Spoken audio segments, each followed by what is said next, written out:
At least King Charles gets it, when it comes to Britain's relations with France.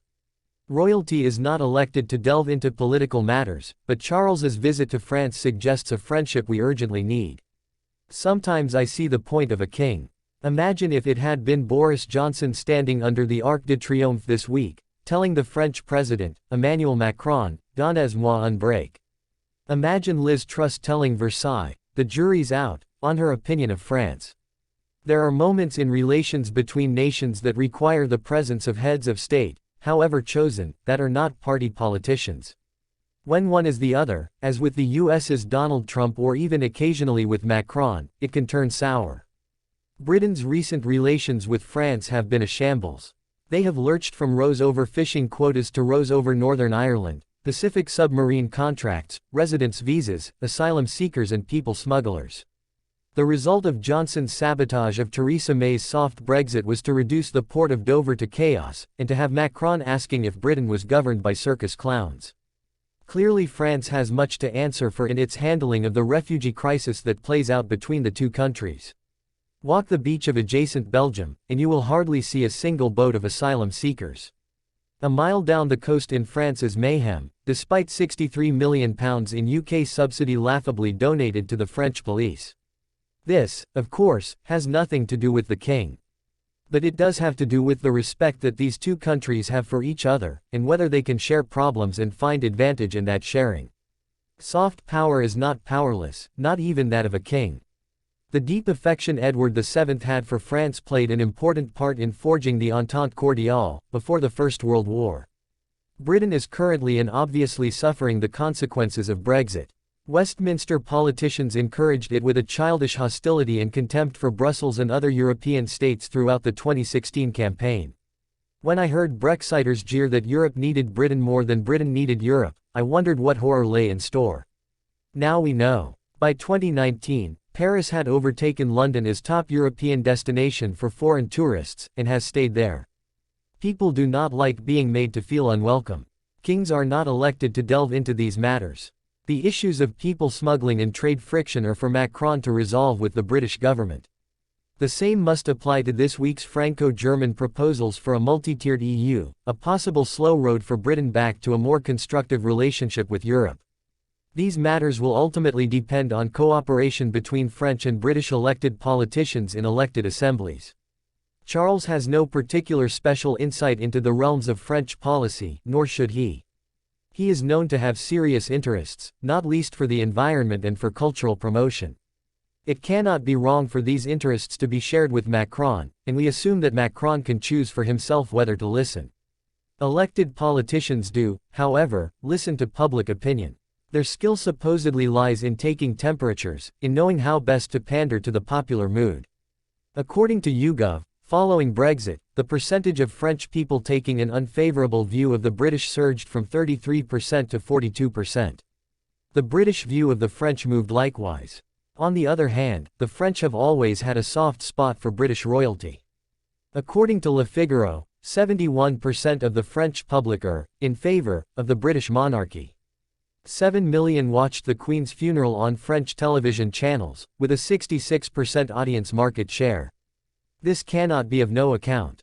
For millions of Britons, too, Charles is a popular monarch who has taken up the reins of office with skill. Merely to have visited France this week and passed on copious compliments will have pleased the French. It suggests a friendship and respect contrasting with the hostility shown so frequently in Westminster. Where royalty has public opinion on its side, all is well, and there is no reason why it should not be exploited for the benefit of the state. Britain at present has every interest in being on the best possible terms with France. France's constitutional structure may be different from Britain's, though its local democracy is glaringly superior.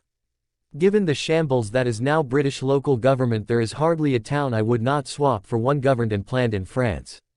At least until Brexit, a third of Britons were visiting France every year, and it would be sad if this degree of contact were to stop.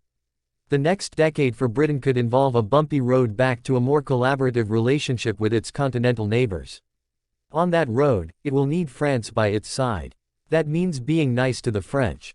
If Britain's politicians are still too frightened or too xenophobic to get this point, at least there is a king to understand. When it comes to Britain's relations with France, at least King Charles gets it. Sometimes I see the point of a king. Imagine if it had been Boris Johnson standing under the Arc de Triomphe this week, telling the French president, Emmanuel Macron, "Donnez-moi un break." Imagine Liz Truss telling Versailles, "The jury's out," on her opinion of France. There are moments in relations between nations that require the presence of heads of state, however chosen, that are not party politicians. When one is the other, as with the US's Donald Trump or even occasionally with Macron, it can turn sour. Britain's recent relations with France have been a shambles. They have lurched from rows over fishing quotas to rows over Northern Ireland, Pacific submarine contracts, residence visas, asylum seekers and people smugglers. The result of Johnson's sabotage of Theresa May's soft Brexit was to reduce the port of Dover to chaos, and to have Macron asking if Britain was governed by circus clowns. Clearly France has much to answer for in its handling of the refugee crisis that plays out between the two countries. Walk the beach of adjacent Belgium, and you will hardly see a single boat of asylum seekers. A mile down the coast in France is mayhem, despite £63 million in UK subsidy laughably donated to the French police. This, of course, has nothing to do with the king. But it does have to do with the respect that these two countries have for each other, and whether they can share problems and find advantage in that sharing. Soft power is not powerless, not even that of a king. The deep affection Edward VII had for France played an important part in forging the Entente Cordiale, before the First World War. Britain is currently and obviously suffering the consequences of Brexit. Westminster politicians encouraged it with a childish hostility and contempt for Brussels and other European states throughout the 2016 campaign. When I heard Brexiters jeer that Europe needed Britain more than Britain needed Europe, I wondered what horror lay in store. Now we know. By 2019, Paris had overtaken London as top European destination for foreign tourists, and has stayed there.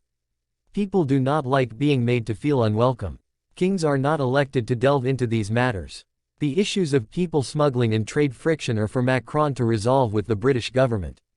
The same must apply to this week's Franco-German proposals for a multi-tiered EU, a possible slow road for Britain back to a more constructive relationship with Europe. These matters will ultimately depend on cooperation between French and British elected politicians in elected assemblies. Charles has no particular special insight into the realms of French policy, nor should he. He is known to have serious interests, not least for the environment and for cultural promotion. It cannot be wrong for these interests to be shared with Macron, and we assume that Macron can choose for himself whether to listen. Elected politicians do, however, listen to public opinion. Their skill supposedly lies in taking temperatures, in knowing how best to pander to the popular mood. According to YouGov, following Brexit, the percentage of French people taking an unfavorable view of the British surged from 33% to 42%. The British view of the French moved likewise. On the other hand, the French have always had a soft spot for British royalty. According to Le Figaro, 71% of the French public are in favor of the British monarchy. 7 million watched the Queen's funeral on French television channels, with a 66% audience market share. This cannot be of no account. For millions of Britons, too, Charles is a popular monarch who has taken up the reins of office with skill. Merely to have visited France this week and passed on copious compliments will have pleased the French. It suggests a friendship and respect contrasting with the hostility shown so frequently in Westminster. Where royalty has public opinion on its side, all is well, and there is no reason why it should not be exploited for the benefit of the state. Britain at present has every interest in being on the best possible terms with France. France's constitutional structure may be different from Britain's, though its local democracy is glaringly superior. Given the shambles that is now British local government, there is hardly a town I would not swap for one governed and planned in France. At least until Brexit, a third of Britons were visiting France every year, and it would be sad if this degree of contact were to stop. The next decade for Britain could involve a bumpy road back to a more collaborative relationship with its continental neighbors. On that road, it will need France by its side. That means being nice to the French. If Britain's politicians are still too frightened or too xenophobic to get this point, at least there is a king to understand. Down to allow Prince Charles to take the crown. She is well, Queen Elizabeth has no plans to step Queen Elizabeth will celebrate her 95th birthday in April, but she has no intention of giving up her role as monarch. Any speculation that the Queen will abdicate the throne and allow her son and heir, Prince Charles, to become monarch has practically vanished, and an insider tells People in one of this week's cover stories that the Queen remains fit to serve. Neither her physical nor her mental health are waning, says the insider. A close source to the monarch adds that she is, well, and in good fettle.